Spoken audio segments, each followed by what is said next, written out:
Hey Pirates, wanted to give you a preview of what the first 3 months of the Academy will look like. We start out with a banger. Month one is about understanding your superpower. Month two is about pricing for outcomes. Number three is about the no sell sell. And the rest of the Academy is great, but those are the three that will probably be the most formative in terms of how you design your future going forward. And so I wanted to share kind of what my personal experience was with the content just to bring it to life. For me, understanding my superpower was a really formative process. And at some level, for about 20 years, I did the same kind of things. I built growth strategies for Fortune 500 companies, mostly in the B2C space, but sometimes B2B. And if you were a consumer Fortune 500 company, I probably worked with you at some point or another. And my spike, or so I thought at the time, was really building out strategies that would unlock $1 billion of revenue growth for companies going forward. Now, what I realized as I was thinking about making the transition to go solo was that my superpower, was valuable. But if you're doing work for an $80 billion company and you uncover $1 billion growth opportunity, it's exciting, but not going to change the stock necessarily. And so that was kind of an eye-opening thing because I had really significant outcomes that I was very proud of in my career, lucky to be part of. But it was the context that I realized my superpower was relevant, but not as powerful as I might have imagined until I started to see a pivot in my career that I started to notice that was a pattern that might be able to continue on. Namely, I had kind of transitioned from working with dominant market share leaders, companies like Gillette, which had a 70 share worldwide, Anheuser-Busch had a 48 share beer within the US. And I think InSinkErator was my top one, where they had a 93% market share of garbage disposal in the US. And that led to a whole set of thinking around growth strategy because what I started to realize was you can't really get that 95th share point very easily or very cost efficiently. You actually had to grow the category either by adding new consumers, adding units per consumer, or increasing the price per unit. And then eventually it became common for me to work with category creators. And so I just started to see my work migrate towards up and coming divisions within large companies. It was also when I started to work with companies like American Girl and Keurig and iRobot. These are companies where many of my clients from the larger companies had left to join these high growth companies and see what they could do. And so in particular, what I started to notice that my superpower, uncovering billion-dollar opportunities for companies to grow, were so much more meaningful when the company was a high growth, 100 million to $1 billion size and scope. When I started working with Keurig, it was a little under $2 billion in revenue in 2011, and then it skyrocketed to $4.5 billion in 2014, 2015. And that the work that I had done there was so seminal, even though it was probably the smallest project that I had done in my career at that point. But it was to help them figure out how high was high, what was the size of price of the category, because at the time they had about 6 million households and nobody really knew how big this thing would get. They were growing rapidly, and yet you had David Einhorn, famous hedge fund manager, shorting them, actually accusing them of accounting shenanigans. And you had other people kind of saying, no, no, no, the sky's the limit, but they didn't really know what to do, and they couldn't plan for capital very effectively because they didn't want to overinvest. Every new line costs 5 million bucks, took 9 months to build out, and so you were always kind of stuck between a rock and a hard place until I had come in and done the work there. And, it wasn't a tremendous amount of money, probably under $500,000 project, but it was something that the board had to approve because they had never spent that much money with consultants beforehand. And so once we did the work had actually highlighted that the size of prize and the super consumer would actually take them to about 35 million households was the kind of size of prize. So at 6 million, they're like, oh my goodness, we're not even anywhere close to a third of the way towards the ceiling. So we have a lot of room to run. And what I said to them was, if you're going to make an error on timing, then you better make the error forward, meaning better to overinvest and be early than be late and have retailers and customers get angry with you because they were out of K-cups. And so that was really formative. They actually included the work in an earnings call, which I was kind of surprised by, to kind of fight back against the hedge funds that were shorting them and say, look, we have a tremendous size of prize. It's really significant. And eventually that led them to be acquired by a private company called JAB for $13.9 billion. That was eventually sold and acquired by Dr. Pepper, and that became Keurig Dr. Pepper. And K-Cups are continuing to drive the lion's share of their growth.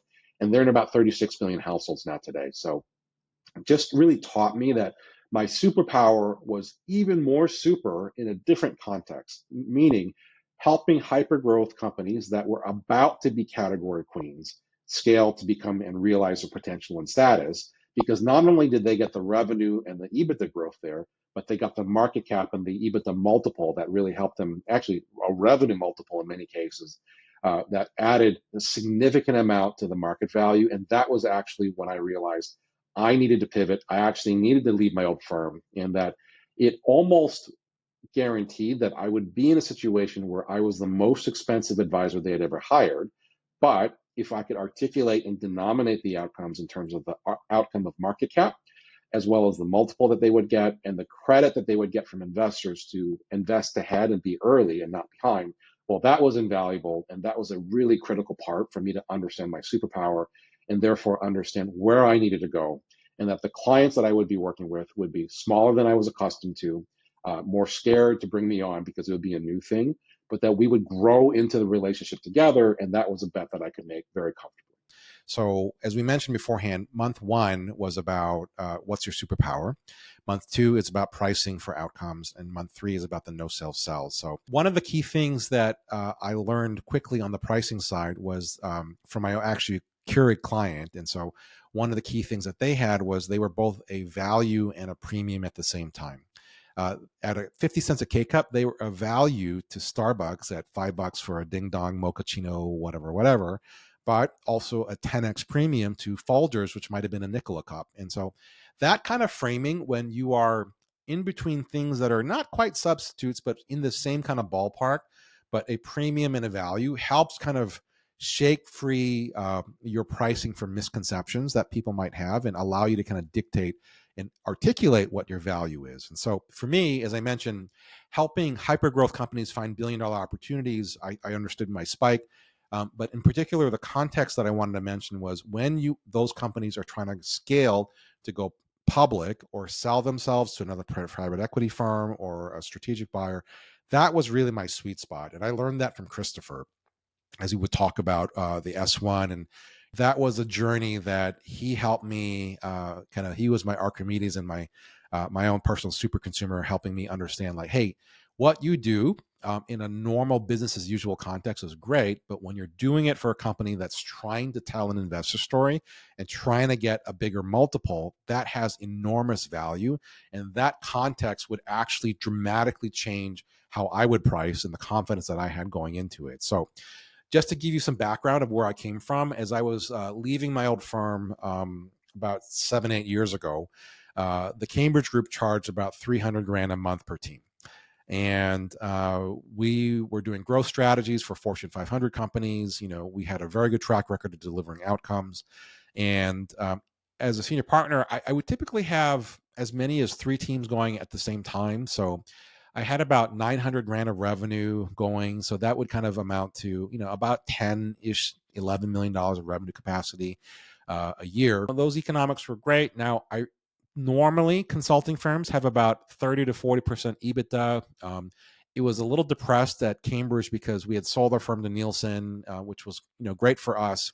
We got pre-IPO stock. The IPO went well, and all that was good. But kind of from a go-forward perspective, we had a corporate tax that kind of depressed EBITDA for the partners, and we were investing heavily to scale up, and so that further artificially depressed EBITDA. And what I knew was that if I had gone out on my own and charged less than $300,000 a month, that because EBITDA as a solopreneur, if you didn't staff up 80, 90%, you know, whatever, you didn't need to sell a whole lot to actually generate the same amount of income, if not more than that. And so that was kind of my initial thought when I first left was I was charging about $100,000 a month for clients.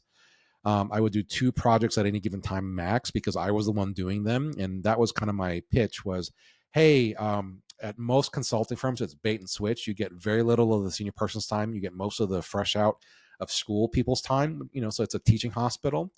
But the senior partner has the most value, and that's the one that you want to spend the most time with. And that most of the 200-page deck that you get is really appendix, and it's really 10, 20 slides that matter. And that's what I'm going to give you. For less than what you would pay for a full team, you'll get the most valuable part. I was the the Toro fatty tuna of sushi out there, and you wouldn't have to pay for unnecessary stuff for people that was really just learning on the job. And so I set my pricing at about 100 grand a month. Hey, EBITDA about a third of revenue. So I was just charging you for what the senior partner would take home. That worked very, very well. Obviously, my current clients at the time were like, hey, this is great. We'd love to continue working with you. It's less, but it was different. It's basically, I was pricing myself more like an espresso shot than a 18-ounce big cup of coffee. And that was actually quite interesting because I had some clients that just kind of used me going forward, swapping out my old firm for me, and others that were using me in addition to because they found my price point to be pretty affordable. So I had one client in particular say, hey, do you have a preference for this issue? We were thinking about bringing in McKinsey or BCG. And I'm like, why are you asking me? Because he was like, well, given your new pricing, I want to hire you in addition to them to watch over their work and babysit them to some degree, right? Because he knew how the bait and switch game worked. He was like, I'm not going to see the senior partner. I want you to be the senior partner involved and make sure they do the right work at the right time in the right context. And because those firms are at $1 million a month per team, he's like, if I spent 100 grand on top of that, no problem to get a better result. Great. And even better to kind of help me understand when they want to pitch the next month or the month after that, is it the right thing or is it the wrong thing? And so my pricing was actually not, it was a value to some people, but it was a premium to others that they added on top of other situations that I found to be very, very interesting. Now, my pricing has since evolved in part because of the context. So I worked with a number of companies that were in the pre-IPO phase, had great outcomes for them. And really, these were companies that were not quite unicorns with $1 billion valuation, that when I did the work of like how high it was high, who are the super consumers, what are the super geos, that they saw, oh, the size of prize is much bigger than I thought, and they have a much more practical and tangible way to go to market. I'm going to ascribe to them a higher valuation than I would have. And the public offerings were oversubscribed. If they did a PIPE, those were oversubscribed, and that was actually quite successful on my part. So that taught me that 100 grand a month was really not helpful to frame it in the context of my old firm, but much better to frame it in the context of how clients might use it, in addition to a McKinsey or BCG, which is actually kind of interesting. That it was, hey, you're just another expense on the deal side, so not a big deal. We're going to incur those fees anyways with accountants and lawyers, so whatever. And so really, my pricing has evolved to be higher in the 200 to 250 range now, in part because the context is more valuable. So I think arguably I get better at my craft. Hopefully that's true for everybody. And I have tighter understanding of what's actually delivered, and I do it much more quickly. However, it's really the context that has shaped it, because the outcome is about achieving multiple billions of dollars incremental in terms of valuation or the market cap. And if it's in the context of a change in control, the pricing is a lot less relevant because there's so much activity and kind of a big gold bucket for expenses to come anyway, that was the part that allowed me to raise pricing even higher, which allowed me to kind of scale back the amount of time that I spent with other clients. And kind of the goal that I have, and part of the reason that has been so a blessing for me, is to do less actual work at a higher price point. And actually, the beauty is, vis-a-vis my Cambridge days, my economics are much better. I work a fraction of the time, and the work is far more interesting. And it frees me up to do other things like write for Category Pirates, do the Academy, and do some other entrepreneurial ventures that have been super exciting, all of which make my consulting better. So my personal flywheel is really to great effect. I am a much better advisor consultant than I've ever been, in part because I charged more, in part because I was able to find the right context, which freed up my time to be able to write more, which makes me smarter, new ideas to test out, to help clients, to allow me to be an entrepreneur, which gives me more empathy for what it's like to be an operator. So just suffice to say that pricing is a massively important one. Making sure that you understand how to be a value and a premium at the same time, making sure that your frame of reference is forward looking with new use cases, not just backwards looking. But then also, the goal is to not maximize the amount of time that you spend, because that's what's having a 9 to 5 job is. The goal is to maximize your pricing, which forces you to find the right context to make sure that you're delivering the right value, and ideally free up time to do other things like a cross trainer or an MMA fighter that make you an eventually a stronger advisor in the first place. As I mentioned, month 1, superpowers, month 2, pricing, and month 3 is the no sell sell, which Christopher is the master of, and I've gained quite a bit from learning from him on that.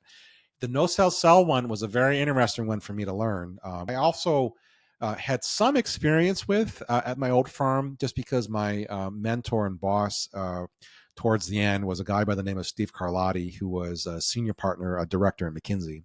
And one of the only McKinsey people that I've ever met that actually understood at a very tangible and practical level what it meant to be kind of the McKinsey way, so to speak. And one of the things that they would always say is, we don't sell.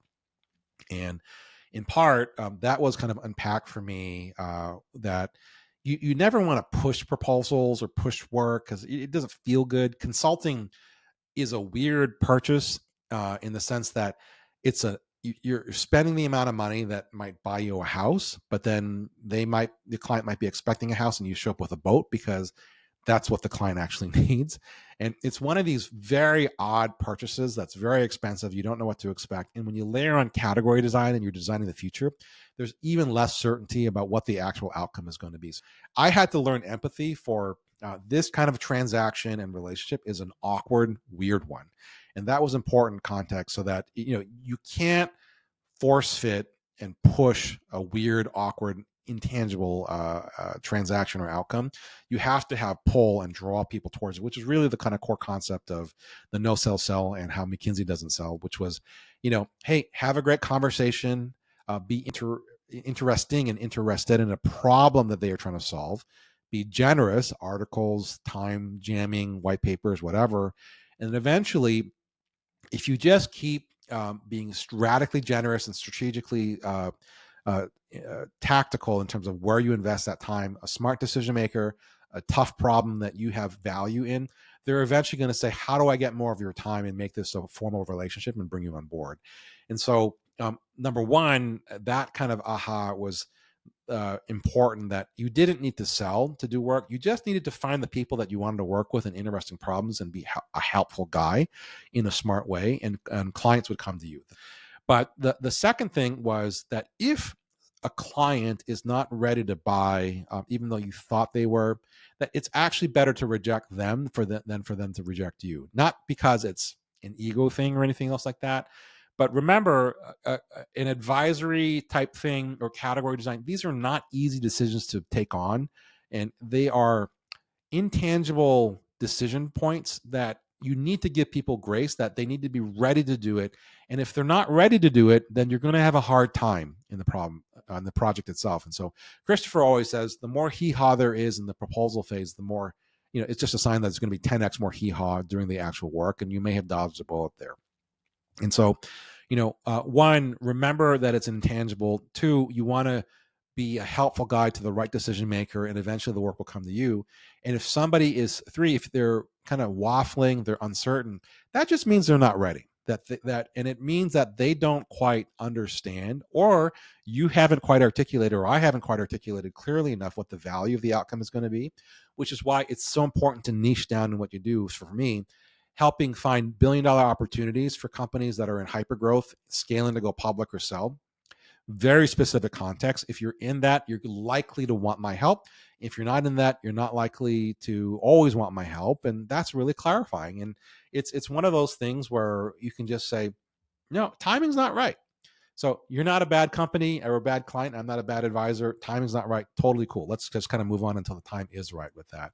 And so I think having that confidence that it is about you have clarity on your niche, that you can be a helpful guy, and if they don't see that they want more time from you, then that's on them. They're just not the right fit, or the timing isn't right, or you just have to find a time to really articulate that. Then the reason why all of these things are so important to understand, it's not a straightforward relationship that you're trying to build out.